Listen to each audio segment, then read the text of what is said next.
Bonjour, bienvenue à tous sur ce tutoriel de la plateforme WadeUp.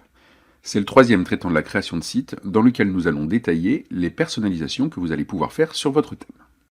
Nous sommes justement sur la page de personnalisation sur laquelle nous vous avions laissé à la fin de la vidéo précédente. Vous pouvez y accéder après avoir cliqué sur Gestion de site, avoir choisi votre thème et le contenu que vous souhaitez voir apparaître sur votre site.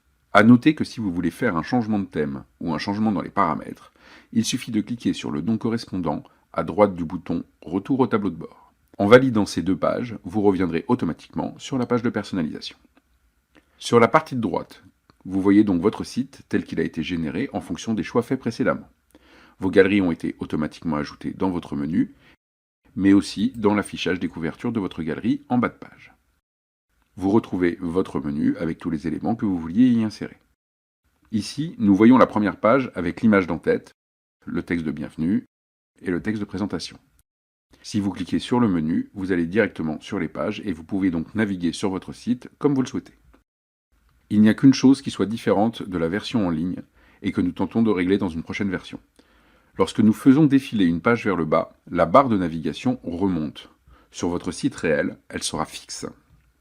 Sur la partie gauche de la page, vous trouvez des boîtes de personnalisation regroupées par thématique. Commençons par les paramètres généraux. Vous trouvez ici les options vous permettant de changer les couleurs de fond de tout le site, ainsi que les ascenseurs permettant la navigation. C'est l'occasion de vous montrer le fonctionnement du sélecteur de couleurs qui vous sera utile pour personnaliser votre site. Lorsque vous cliquez une couleur, un sélecteur apparaît. Vous pouvez alors choisir votre couleur d'une manière assez classique en utilisant la barre chromatique, puis en choisissant précisément la couleur dans le carré de gauche. Vous pouvez remarquer que la partie supérieure du sélecteur change de couleur et vous montre celle que vous avez choisie. Elle vous donne également une information sur la couleur et vous pouvez choisir en dessous de présenter cette information selon différentes normes. Hexadécimale, qui est le langage informatique, RGB, c'est-à-dire rouge, vert, bleu, à laquelle vous êtes sûrement plus habitué, ou HSL, c'est-à-dire couleur, saturation et luminosité. Si vous avez une couleur précise à insérer, vous pouvez choisir d'entrer manuellement à cet endroit la couleur de votre choix. La barre située tout à droite a une fonction intéressante, car elle permet de gérer l'opacité. Vous pouvez remarquer qu'un chiffre à virgule apparaît. 1 signifie que la couleur est totalement opaque et que l'on ne verra pas ce qui est en dessous. A l'inverse, 0 signifie que la couleur n'est pas visible du tout. Lorsqu'on clique sur Select, la couleur est sélectionnée et elle est donc modifiée, comme vous pouvez le voir maintenant. Nous venons de changer la couleur de fond de la barre de navigation. On peut faire exactement la même chose pour le fond de la partie droite du site. On clique sur la couleur, le sélecteur apparaît. Un aspect intéressant du sélecteur est la fonction historique en bas à droite. Cette fonction vous permet d'avoir accès à toutes les couleurs que vous avez déjà sélectionnées et donc de retrouver rapidement vos choix pour harmoniser les différents éléments de votre page. L'option suivante concerne les barres de défilement. Par défaut, ceux inclus dans les navigateurs ne sont pas très esthétiques et nous avons donc la possibilité de les remplacer par une barre qui s'harmonise à votre site.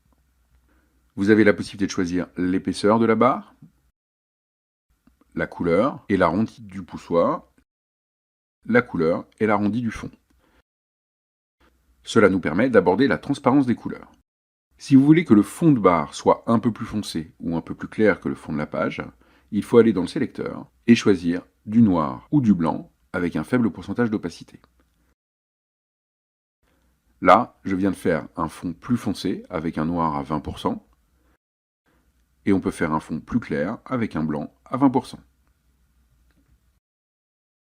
Regardons maintenant les options concernant la barre de navigation en cliquant sur le groupe suivant.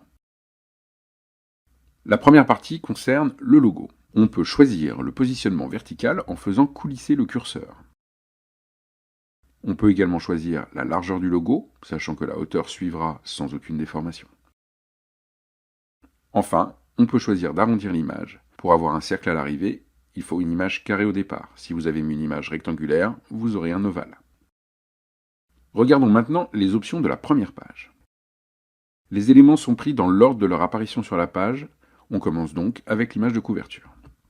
Les premières options proposées sont les options d'alignement que vous retrouverez très souvent sur les différentes parties que vous pouvez personnaliser. Elles sont au nombre de 3. Le positionnement vertical pour monter ou descendre l'image dans la page. La largeur, à 100%, l'image prend toute la colonne. On peut descendre jusqu'à 50% et cela permet d'aérer la mise en page.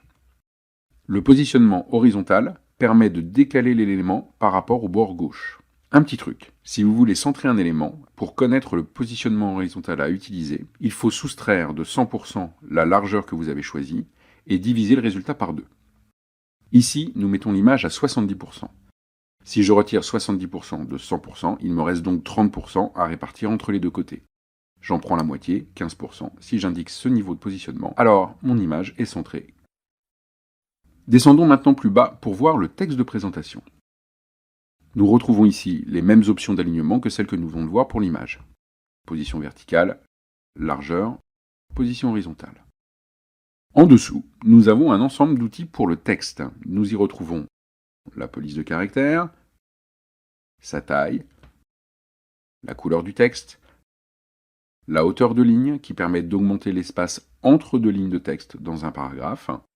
En dessous, on retrouve les options d'alignement de texte et les attributs gras, italiques, soulignés.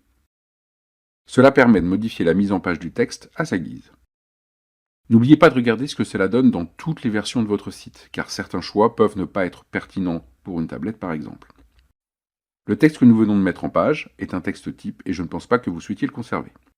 Pour modifier ce texte, il suffit de cliquer dans la zone. Un éditeur de texte apparaît qui est le même que celui que vous avez rencontré pour la création des articles. Il fonctionne de la même manière avec les mêmes fonctions et vous pouvez donc choisir de faire une citation ou de mettre un mot en particulier en gras ou d'insérer un lien. Allons voir maintenant les options du titre du site. Pour cela, on clique sur le groupe barre de navigation, puis on recherche le titre qui se trouve juste en dessous du logo. On retrouve les 3 outils de position. Les outils texte, qui sont complétés par un nouvel outil, le survol. Celui-ci sera systématiquement proposé lorsqu'un élément est cliquable.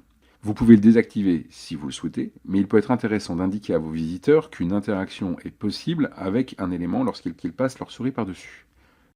Une fois l'outil survol activé, vous choisissez la manière dont le texte ou l'image sera modifié lorsque la souris passera dessus. Ce sont les outils de survol qui permettent par exemple que le menu présenté sous forme de bouton change lorsque je passe ma souris dessus. Regardons justement les options du menu, elles se trouvent juste en dessous. On retrouve les outils de positionnement qui agissent sur l'ensemble du bloc menu. En dessous, les options de texte et de survol dont nous venons juste de parler. La nouveauté est au niveau de la partie bordure que l'on retrouve sous menu bouton. Pour mieux voir comment cela fonctionne, je réinitialise complètement cette zone. Voilà, le menu n'est plus présenté sous forme de bouton, c'est juste un texte. Si c'est ce que vous souhaitez, il suffit de choisir aucun dans le type de bordure et de mettre en transparence toutes les couleurs de fond. Les boutons sont en réalité présents, mais ils sont juste invisibles. Voyons maintenant comment créer des boutons. Il faut commencer par choisir un type de bordure. Cela peut être trait, pointillé ou tiret. Nous allons rester sur les traits qui sont les plus classiques. Ensuite, vous choisissez l'épaisseur de la bordure, que là je vais laisser à 1.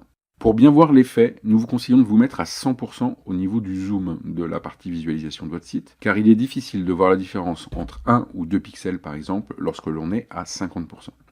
On choisit ensuite la couleur du bouton, c'est-à-dire la couleur de fond. Si on la laisse sur transparent, c'est la couleur de la barre de navigation qui sera visible.